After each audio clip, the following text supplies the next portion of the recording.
শাহাবুদ্দিন চুপ্পু একদম জ্বলন্ত উদাহরণ। এরা ক্ষমতায় থাকার জন্য এদের কোনো চরিত্র বলে কিছু নেই, এরা দেশ পর্যন্ত বিক্রি করে দিতে পারে। যে পাবনায় যে বললো সারা জীবন ছাত্রলীগ করছে, জয় বাংলা মুজিববাদ, সব বিক্রি। এখন রাষ্ট্রপতির দায়িত্ব পালনে অসমর্থ হইলে ক্ষেত্রমতে রাষ্ট্রপতির নির্বাচন না হওয়া পর্যন্ত বা রাষ্ট্রপতি পুনরায় স্বীয় কার্যভার গ্রহণ না করা পর্যন্ত স্পিকার রাষ্ট্রপতির দায়িত্ব পালন করবে। 54 আছে। এবং আমি আপনাকে একদম চ্যালেঞ্জ দিয়ে বললাম, কোর্টে রিট ফাইল করলে কারো বাবার ক্ষমতা নাই এই সরকারকে বৈধতা দেওয়ার। ড্যামি ভোট, রাতের ভোট, রাতের ভোটের সংসদে নির্বাচিতদের দ্বারাই তো এই রাষ্ট্রপতি নির্বাচিত। আপনি তো সেটাকে কি বলছেন, ওটা কোনো ভোটই না। তাহলে এই রাষ্ট্রপতির তো কোনো ম্যান্ডেটই নাই। তাহলে আপনি তাকে দিয়ে তাহলে এক সাইডে বলবেন বৈধ আর এক সাইডে বলবেন বৈধ না। তাহলে আপনি যদি কনস্টিটিউশন বৈধ বলেন তাহলে আপনি অবৈধ। ধন্যবাদ ফারুক হাসান, আপনার কাছে আসবো। আরো কয়েকটা প্রশ্ন আমার জমা হয়েছে। জনাব এস এম শাহরিয়ার, যদি বলি ফ্যামিলি কার্ড, কৃষি কার্ড, আমরা জামায়াতের পক্ষ থেকে বারবার অভিযোগ ছিল এগুলো জাস্ট একটু লোক দেখানো, মানুষকে ভোট কালেকশন করবার জন্য একটা কি বলে মূলা ঝুলানোর একটা অভিযোগ তুলেছিল জামায়াতের পক্ষ থেকে। কিন্তু আজকে দেখা গেল যে তারেক রহমান তিনি বলেছেন জনগণকে যে প্রতিশ্রুতি তারা দিয়েছেন তা বাস্তবায়ন করতে যাচ্ছেন ফ্যামিলি কার্ড দেওয়ার মতো দিয়ে। ধন্যবাদ আপনাকে, আপনার মাধ্যমে আপনার টিভি সংস্থার দর্শকদেরকে সালাম শুভেচ্ছা এবং আপনাদের কাছে সালাম আলাইকুম রহমতুল্লাহ বরকাতুহু। আমার ভাই যেমন ধন্যবাদ দিলেন জনাব তারেক রহমান সাহেবকে, আমি একটু ধন্যবাদ দিতে চাই, কিন্তু একটু অন্য আঙ্গিকে। অন্য আঙ্গিকটা এটা কেউ বলতেছে না, যেহেতু 12 তারিখে আসতেছে রাষ্ট্রপতি নাকি শপথ পড়াবেন, সেজন্য একটু তাকে একটু ধন্যবাদ দিই। এবং এইটা আওয়ামী লীগের ভাইদের একটু শোনা উচিত মন দিয়ে। সেটা হচ্ছে এই পেপারে, এই কালের কণ্ঠেতেই রাষ্ট্রপতি একটা কি দিলেন, সাক্ষাৎকার দিলেন। চুপ্পু সাহেব কি বললেন ওখানে, যে আমি বন্দি জীবন ছিলাম, আমাকে উপড়িয়ে ফেলে দেওয়া হচ্ছিল এবং বিএনপির সমর্থন না পেলে আমি এখানে থাকতে পারতাম না, আজকে একটা স্বাভাবিক জীবনে ফিরে আসছি। ভালো কথা। তারপরে দুইটা কি জায়গায় গেলেন, বক্তব্য দিলেন। একটা বক্তব্যে প্রথম বললেন বাংলাদেশ জিন্দাবাদ, আর একটাতে যে বললেন স্বাধীনতার ঘোষক জিয়া। আমরা যেটা সবাই বলতেছি স্বাধীনতার ঘোষক জিয়া, সংবিধান বলতেছে স্বাধীনতার ঘোষক হচ্ছে শেখ মুজিবুর রহমান। তা আমি এই কথাটুকু এই জন্যে বলতেছি যে জনাব তারেক রহমান এই রাষ্ট্রপতিকে দিয়ে সারা দেশের সামনে আওয়ামী লীগের চরিত্রটা কীরকম সেটা একদম প্রমাণ করে দিলেন এবং সেজন্য তাকে ধন্যবাদ দিলাম। কীরকম প্রমাণ? ক্ষমতায় থাকার জন্য এদের কোনো চরিত্র লাগে না। শাহাবুদ্দিন চুপ্পু একদম জ্বলন্ত উদাহরণ। এরা ক্ষমতায় থাকার জন্য এদের কোনো চরিত্র বলে কিছু নেই, এরা দেশ পর্যন্ত বিক্রি করে দিতে পারে। ও তো আর মানে কি বলবো, যে পাবনায় যে বললো সারা জীবন ছাত্রলীগ করছে, জয় বাংলা মুজিববাদ, সব বিক্রি। এখন ক্ষমতায় থাকার জন্য যা কিছু করতে পারে। সুতরাং আমরা যারা বলতেছিলাম যে আওয়ামী লীগের হাতে দেশ নিরাপদ নয়, সেটা শাহাবুদ্দিন চুপ্পু সাহেব প্রমাণ করলেন। আর এই প্রমাণের সুযোগটা কে করে দিলেন? জনাব তারেক রহমান। সেজন্য মাননীয় প্রধানমন্ত্রীকে ধন্যবাদ। কিন্তু একটা চরিত্রহীন লোককে দিয়ে একটা পবিত্র সংসদ আপনি কুলুষিত করেন না। আবারও এই আহ্বান, 12 তারিখে তাকে এই সংবিধানে একটি চরিত্রহীন লোককে দিয়ে সংবিধানে বক্তব্য দেন। এবার আপনার উপায়টা কি, যদি একটু বলতেন উপায়টা কি? উপায়টা আপনারা জানেন কিনা, যেহেতু স্বরাষ্ট্রমন্ত্রী বলেছেন যে এটা সাংবিধানিক ধারা অনুযায়ী তিনি বক্তব্যটা দেন। আচ্ছা, আমি নিজে পার্সোনালি মাননীয় প্রধানমন্ত্রীর কাছে একটা চিঠি লিখছি, যে চিঠিটা আমি সবাইকে দিছি। সেই চিঠিটা দিয়ে তাকে কি দিছি, তাকে আমি পথ বলে দিছি যে কোন পথে তিনি রাষ্ট্রপতি একদম সংবিধানের মধ্যে থেকে। সেটা কি? সেটা হচ্ছে ভাই 74-3 বলা আছে স্পিকার ডেপুটি স্পিকার না থাকে। প্রথম তো সংসদ বসবে, সংসদ বসতে গেলে তো একজনকে প্রিসাইড করতে হবে। তাহলে স্পিকার বা ডেপুটি স্পিকার দুজনের, স্পিকার তো পদত্যাগ করছে, ডেপুটি স্পিকার জেলে।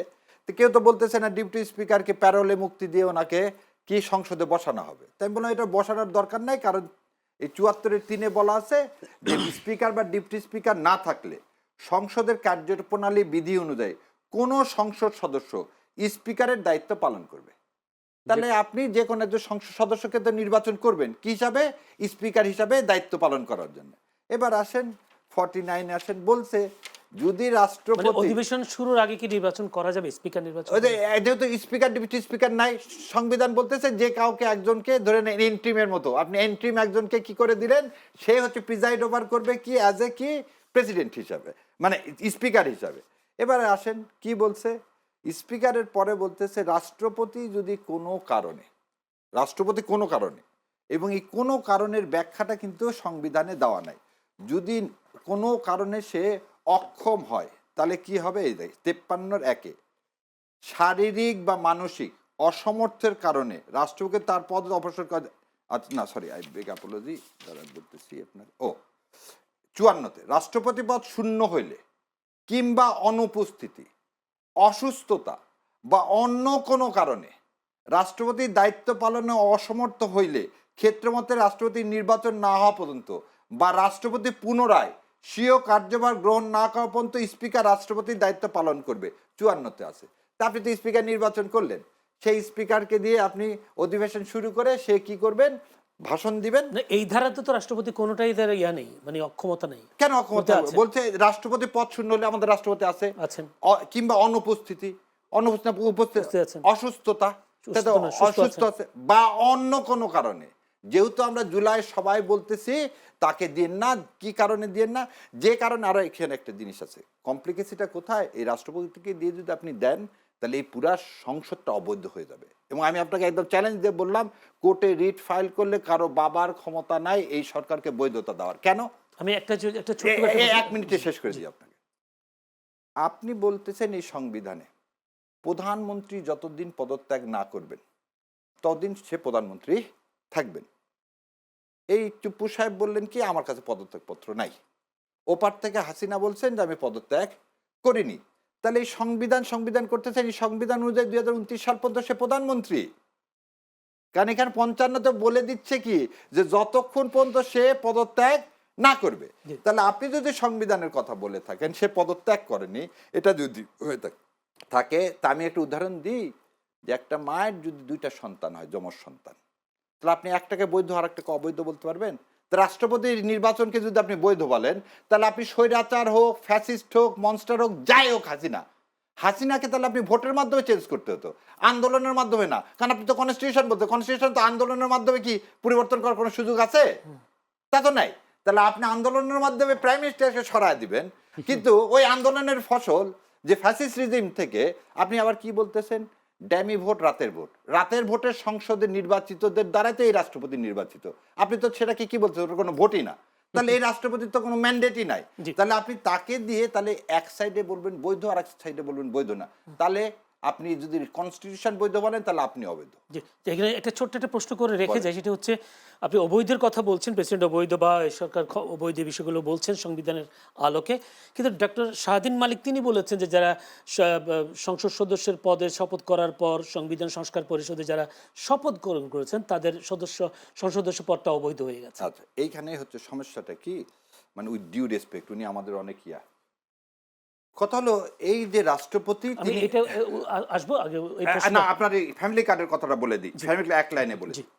ফ্যামিলি কার্ডটা নতুন না ভাই, যদি ওই যে কথাটা আপনারা বললেন না, ফ্যামিলি কার্ড হচ্ছে পুনর্বাসন। কারণ ফ্যামিলি কার্ড 2023 সালের নভেম্বর মাসে আপনি 1 কোটি ফ্যামিলি কার্ড দেওয়া হয়েছিল। সো আওয়ামী লীগের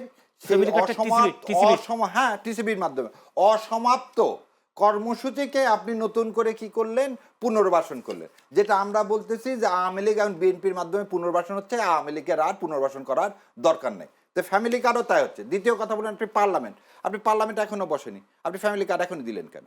আপনি যদি জুলাই সনদ নিয়ে বলতেছেন আলোচনা করতে হবে, তারপর জুলাই সনদ বাস্তবায়ন করা হবে কি হবে না, আপনি অ্যাবসলিউট মেজরিটির ভিত্তিতে আপনার ইশতেহারে আছে, আপনার ইশতেহারের আগে আপনি পাইছেন 49% ভোট, 60% ভোট দিচ্ছে কিছু হায়ের পক্ষে। তাহলে জুলাই সনদ বাস্তবায়নের বেলায় আপনার সংসদে আলোচনা করতে হবে, আর এই ফ্যামিলি কার্ডের বেলায় আপনি সংসদ শুরু হওয়ার আগেই দেওয়া শুরু করে দিলেন।